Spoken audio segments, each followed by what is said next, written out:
Hello everyone, welcome to the Watch Poplars. Today I'm going to be talking about Boxelder maples. The Boxelder maple is a widespread tree in this country, and it grows from coast to coast, and it's a very nice tree. And I recently realized that yes, there is a Boxelder maple really close to home, and here it is. And it's quite an old one as well. It's got a nice structure to it. So this is where I'll be taking cuttings from, and I'll take like maybe at least a dozen of them. Now this tree, it doesn't seem like it got pollinated at all, which is unfortunate. However, the Boxelder maple does grow well from cuttings. I have looked around for seedlings before, but I didn't find any. The leaves are very soft. They're very, very soft. So if I look at the structure, you can see right in there, we have a very nice looking root system. It has some roots that are showing, and then there's a short trunk before the first division. The branches are kind of low and spreading, and generally they're kind of horizontal. Now, and this is, I am right next to someone's property, but I'm not in someone's property. I'm right next to the road, which doesn't have a whole lot of protection from the cars. There's no sidewalk, and it's a very risky road. People zoom up it all the time, acting like bitches, and like they just honk everywhere. And the speed limit signs are everywhere, but no one listens to them. However, I do quell that anger towards that kind of behavior by doing stuff like this. I like looking at trees, and I like to get inspiration from them, and I like to get to know them. So about the structure, you can see that this is all one individual. It's a wide-spreading tree, and after it reached the fence, it is now allowed to cascade down and almost touch the ground. The Boxelder maple trees do love growing moss on them, and then towards the end of the branches, they like growing lichen. It's actually the other way around. The lichen likes growing on the finer branches, and then the moss starts growing on the bigger ones.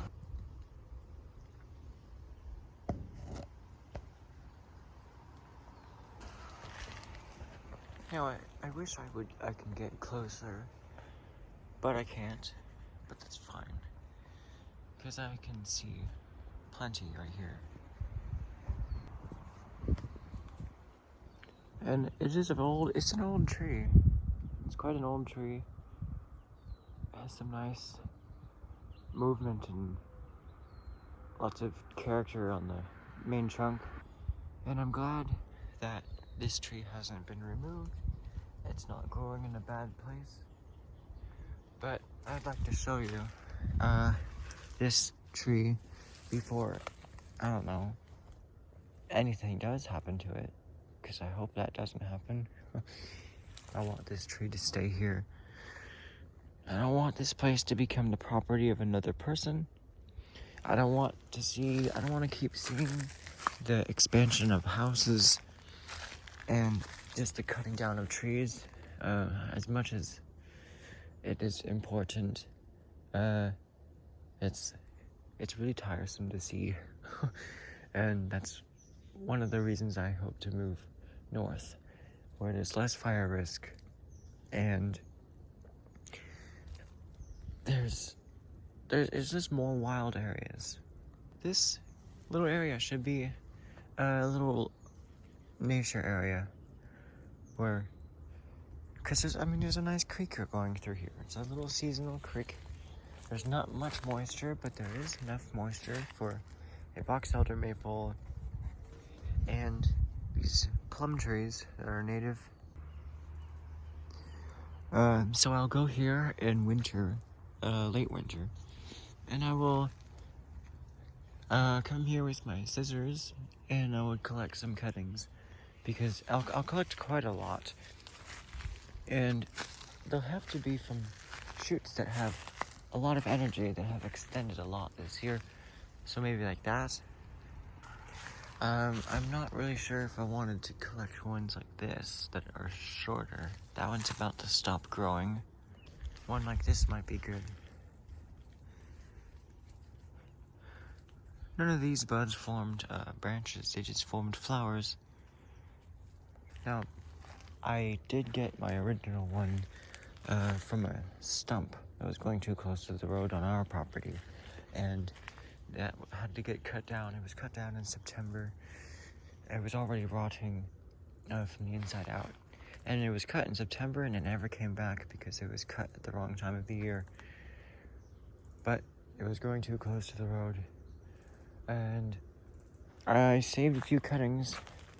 Got a dozen and 2 rooted. But, you know, I didn't prune them correctly and they got weak. And so that's why I want to start my boxelder maple all over again. And so yeah, I'll come here and I will collect some cuttings in late winter. Something like that would be a great branch to cut them in because this is a lot of growth to do. It'll probably grow almost a foot, and then I can cut it back in winter. Cut some stuff, maybe try some second growth areas. It's a very strong tree. And it has very soft foliage. That's what I like about it also. Soft foliage and an interesting leaf shape, as well as nice fall colors. And then in the winter, the twigs turn red, and that looks very nice. Here's another look at that structure. So there's the root base right here. There's the roots coming out. And then a very short trunk. And then these trailing branches, they go out to the side. And they go out and wide. The tree is not very tall also. Here's the tree from a distance. Not very tall. So that's how I want to style mine when the time comes for me to collect it and when my cuttings root. I'll collect a lot of them to increase the chance of having one that roots and gets strong. This is the #1 closest boxelder maple to home, and the second closest is in the San Pablo Creek, so I also have an option to collect one from that one in case one individual is healthier than the other, and so I get a diversity of genetics. So I want to also show you the one in the creek today in the same video, so I'll do that next. Oh, interesting. It's a thornless blackberry. It's definitely not Armeniacus because the leaf on the side isn't white. I mean, on the new growth it is, but then the fuzz on the new growth fades. That is interesting. So here's the old stump that was from my cuttings. And this is where I walk every day to school. I look at the plantains. All the stamens are falling off, but they're in full bloom. But there's also clovers that are invasive. Most of this is invasive, but there are some native ranunculus. They're turning to seed now, but here they are. Here is the ranunculus turning to seed, and the seeds are beginning to ripen So this is collecting seed time. And then along the road is a bunch of this ripgut grass. It turns purple when it gets to dry out. And then there's some of the invasive legumes. When people try to turn, they always want to try turning right when I start walking, and so it poses a hazard for the people crossing the street. So I just stick my hand out and just like say stop. Now I understand if that's their only chance to turn, but you know, they have time. They could just wait until I cross. It's super annoying. So is this. So I'm here in the creek. The dead animal seemed to disappear, so that's nice. And our target, the second target, is somewhere over here. There's roots everywhere. I wonder what tree they're coming from. It doesn't come from the Boxelder maple, but it could come from the willows, the ashes, or the alders. But I usually think that the alder roots are red, and we'll see that up ahead very soon. Such as here. Here's some alder roots, and you can get close up to the growing tips on the alders. So they're very healthy alders, but they're being overtaken by the English ivy, so I'll have to cut that off. Eventually, if I don't leave this, they will get strangled. No one else but me is trying to help the trees, or so it seems. No one really cares. But here we are. There's a Boxelder maple. It's right here behind this plum tree. And I'll try getting up close to it without stepping onto the decrepit golf course. I'm getting yelled at by a bunch of grandpas and sour women. Alright, so we're here in the shade where this Boxelder maple is growing, and I've noticed the leaves are not as fuzzy, and that's probably because it's growing in the shade. There's a bunch of aphids right here. But usually I think the fuzz on the leaves is to keep some of the moisture inside the leaf from exiting or getting lost, evapotranspiring during the dry season. Now this one is forming seeds, which is interesting and nice. And so that means that I can possibly collect some seeds when the time comes, when they're ripe. And maybe in my future San Pablo Creek videos, I'll go here and collect some seeds. But here is the tree. It's not as large, definitely not as large. However, it's nice and healthy. It's getting strangled by ivy, which has gotta go. I want to save this tree from getting strangled, and I think if I take all the ivy off, the tree would kind of bounce back. There's a native grape growing here as well. It's very nice. Right here. Nice fuzzy leaves. I do want to try getting up a bit closer.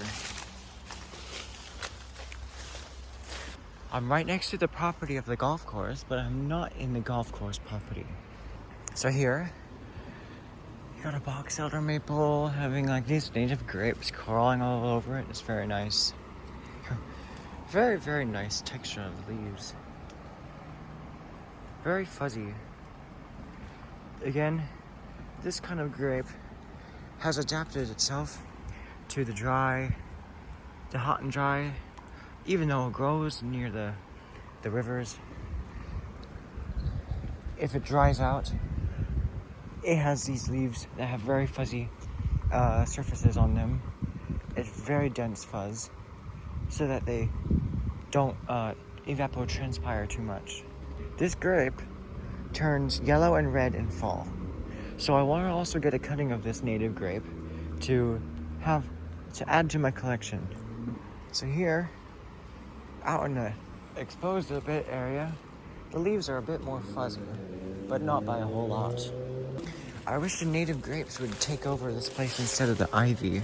I want to find the center of the ivy, kill it, and work outward. So here, you can see that the seeds are in a whole bunch, and they dangle quite a lot. But here, because this is a younger tree, it's more energetic. You get lots more extensions. So here is where I'll come to harvest some of the more vigorous twigs, such as this. Very vigorous shoots. Now, I can give you a spoiler of the fall colors already, because some of the weakest and very first leaves that sprouted are beginning to fall off, which is fine. It is normal for this time. Usually the weaker leaves will fall off, and eventually by late summer, these weaker branches will they'll start getting colors just out of weakness. But the vigorous branches here will keep their leaves on until late December. Yeah. So, and by then, the leaves will be yellow. But here are the seeds, looking very nice and voluptuous. I'm very excited to go here in late summer and fall to collect seeds and cutting. Well, no, the seeds. And in late winter, I will collect some cuttings. Now that you notice, the internodes are very long because these are very vigorous shoots. You can see that from there to here is last year's growth. It's growing a similar amount this year, but 2 years before that, in 2023, it grew like a lot more than that. So as it gets more branches, the energy distributes around the whole tree, and the branches get gradually weaker and therefore shorter. There's a bunch of hoo-ha golfers over there. I should get out of here before they think I'm trespassing, which I'm not. You can obviously see the bank is right here. They have a fence kind of thing with the red posts. That means I'm in the property of the San Pablo Creek. I am not on the golf course. But I also want to note one thing. The Boxelder maple is quite unique. You get leaves of 5. I despise golf, but the players aren't the people to despise. They're the nice guys. They just don't know what they're doing. And it kind of breaks my heart to see golf being played by people. But it's the system. It's the owner of the place that should suffer. And I'm not saying torture, but what I'm trying to say is that they're the ones that should be held responsible for the destruction of this patch of land, which is actually it's more than an acre. It's way more than an acre. So I just wanted to show you this lovely Boxelder maple in the creek. It's the only one in the creek. See, look at the white girls playing golf. Just absolutely stupid. It's such a white girl thing to do. Careless fucking. Just completely, like, out of their mind ability to think about nature and consider stop playing golf. It's so It's a disgusting reality.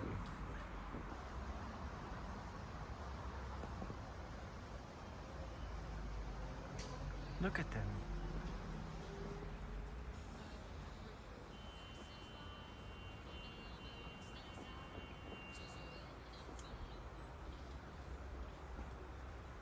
Just absolutely oblivious. And then the people who play golf, they take videos of themselves, and then they post it on social media and get a whole bunch of views, and they spread the white American girl influence. It's American society is just in shambles right now, especially in drier areas. It sucks. Reality sucks. So face it. And, you know, face the reality and act to fix it. Reality sucks. So fix it. They've went away. But, yeah, I pretty much showed you the Boxelder maples. And, yeah, this is a very nice tree. I love it. And, you know, I want to try some. Just, I don't know. I know it doesn't taste good, but I just want to see what it tastes like now. I'm going to check for anything on it.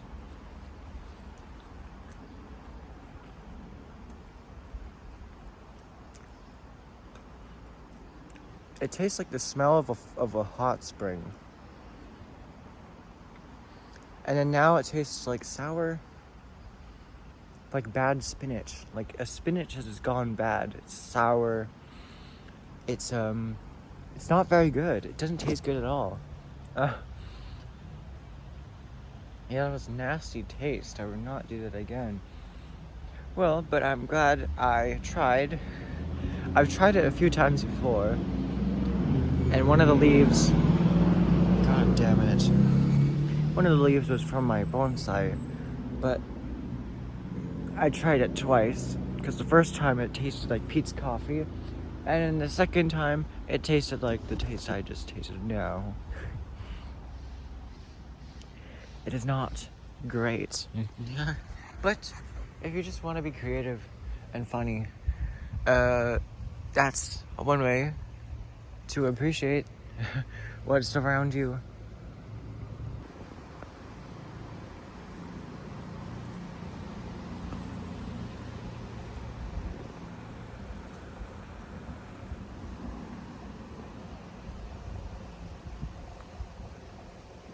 Over here there's the invasive Asian evergreen ash. And you can tell the difference between the native Oregon ash and this ash because it has pointier leaflets.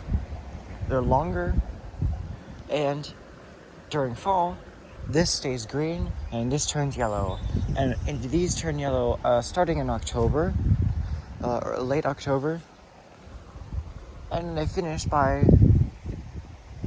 December. And these keep their leaves, you know. Well, this one doesn't. It has been in a flood, so the older leaf has fallen off. But you know, these do keep their leaves. A few of them, they're semi-evergreen.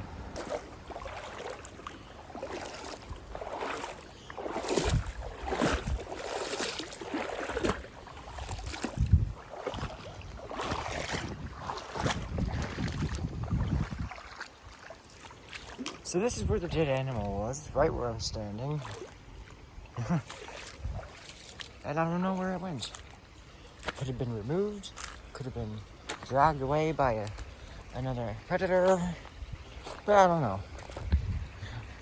But now I gotta check for ticks. I don't know if they would stay after waiting around in the water. But I will find out. It still kind of smells like death. I don't know. Just slight remnants. and the wind's coming from over there.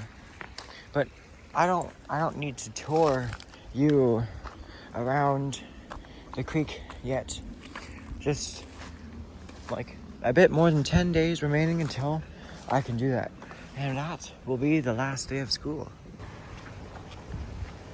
That's what I mean.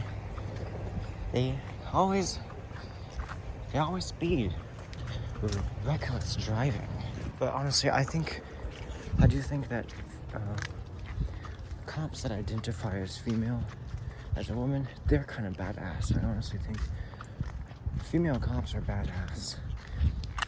And LGBTQ cops are also badass. We need more people like them.